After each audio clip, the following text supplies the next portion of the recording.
Assalamu alaikum wa rahmatullahi wa barakatuhu, brothers and sisters. Dealing with disrespect. It's something we all go through, and it's not easy.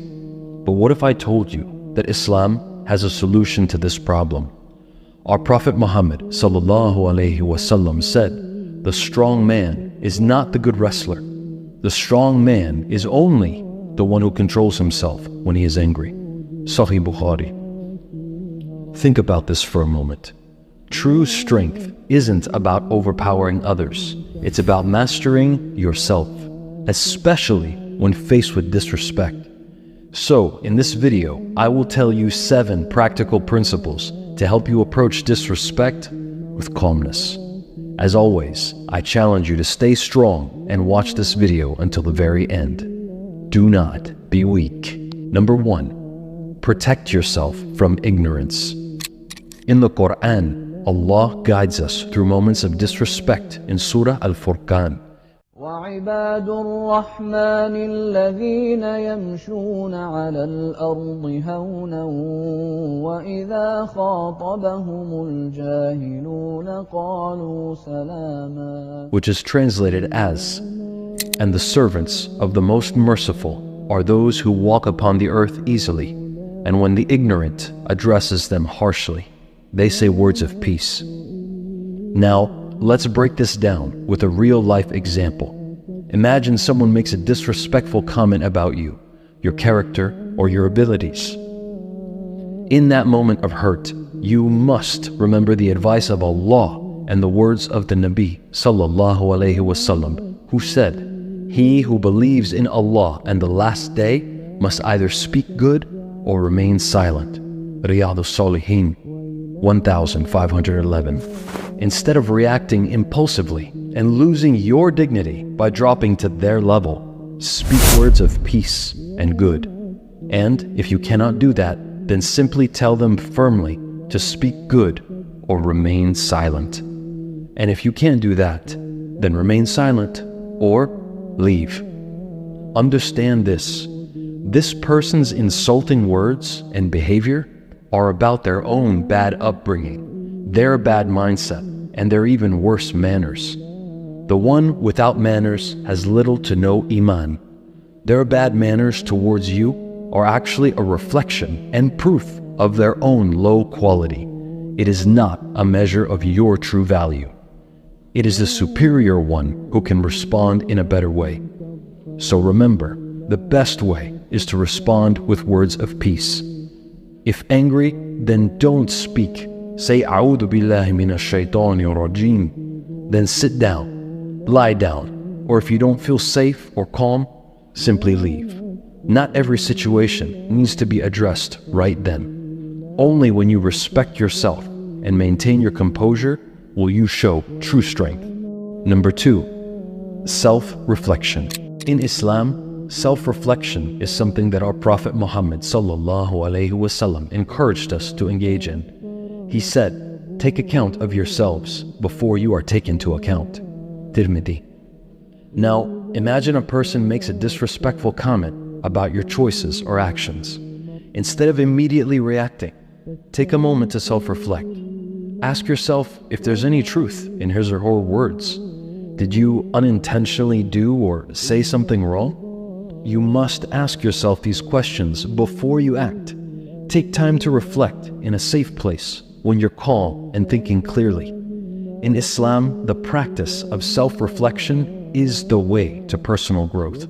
By objectively analyzing the event and your role in it, you gain clarity. The goal is not to blame yourself unnecessarily, but rather to look at your situation in alignment with Islam. So, when faced with disrespect, remember to think on your actions. If you want to surround yourself with Muslims that also seek self-improvement, join our Discord server with over 900 members, growing each day. Link in the description below. Number 3. When angry, make wudu. Anger is a strong feeling. It is like a burning fire. Anything that gets close to it gets affected by it, and it spreads quickly to everything in its surroundings, taking everything along with it. This is why our Prophet ﷺ encouraged us Muslims to make wudu when you lose control after someone disrespects you. Why? Because what is able to put out fire? Water, right? So next time you become fueled with anger, go and make wudu with cold water and see for yourself how it decreases your anger. Number 4, when overthinking, stay still and silent. I want you to take a look at this image of 2 glasses of water. Both of them contain dirt, yet one of them appears clearer than the other. Why is that? Because you gain peace when you stay still and silent. When you constantly overthink, your mind and heart thinks about things that are out of your control. And this only clouds your ability to make good choices. Our Prophet Muhammad ﷺ said, if one of you becomes angry while standing, let him sit down. If the anger leaves him, good. Otherwise, let him lie down. Abu Dawood. This hadith beautifully shows how important it is to stay still and silent when you are frustrated. By taking that moment to pause, you regain control over your reactions. Now, do not misunderstand. I am not telling you to suppress your feelings. No one can control what feelings come, but we can choose what we do with them. I am asking you to be aware of your feelings, to think about them, to understand them and why they're there, and to maintain control over them, channeling them safely and wisely. Number 5, gratitude. The Prophet Muhammad ﷺ taught us, he who does not thank the people is not thankful to Allah. Imam Ahmad. Imagine you have helped your friend with something, and that friend suddenly dismisses your efforts. How would you feel? Maybe you would feel unworthy, hurt, upset. Some people do not merit repeated help and are actually quite harmful to us. True friends will appreciate our efforts and will help us as well, but everyone can make mistakes occasionally, and your friends will too. Remember, the Prophet ﷺ's journey to spread Islam. This is a prime example of why we should be thankful and kind, even if our kindness is ignored. This is because your actions are for the sake of Allah, and your reward comes from Allah. Only when we make our intention for Allah will we be free from the disappointment of the people around us. If this is hard to accept, it is because you are actually doing these actions for the sake of recognition of the people. This means your intention is not sincere. If people do not thank you for your efforts, remember that Allah is pleased with it regardless, as long as your intention is for Him and Him alone.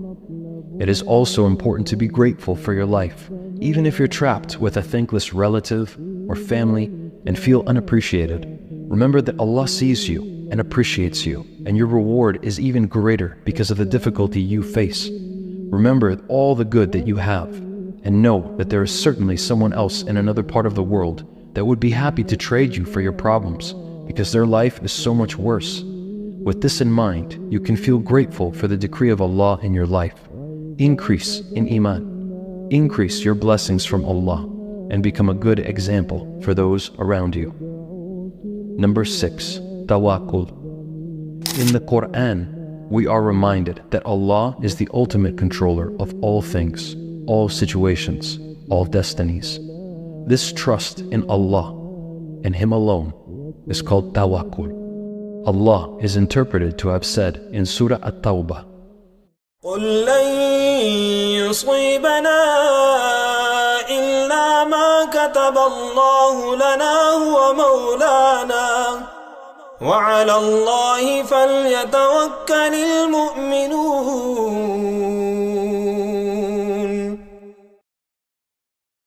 Say, nothing will befall us except what Allah has decreed for us.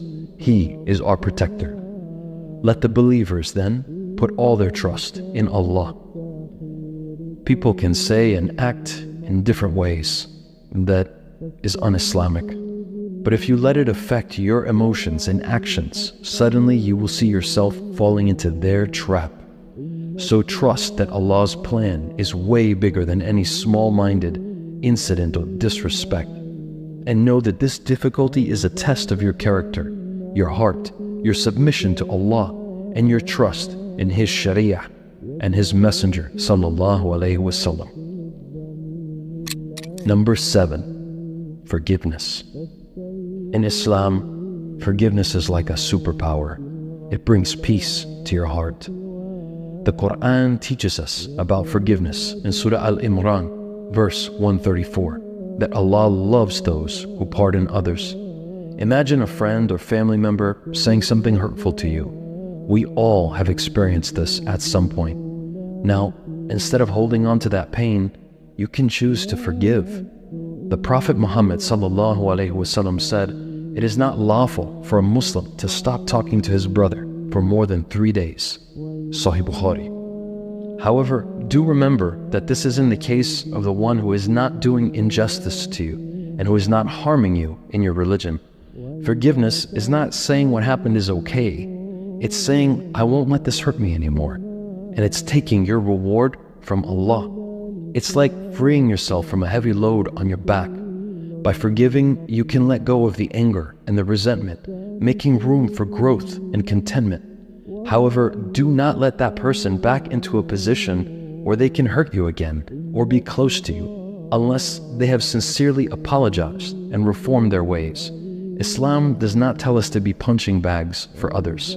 Rather, we should be wise, we should understand what's happening, and we should be realistic as well.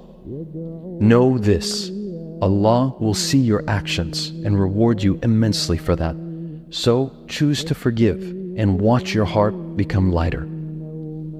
If you want to increase your knowledge, join the Patreon account for beneficial resources and exclusive content. Link is in the description below. A lot of Muslims need this message, so be sure to like and subscribe.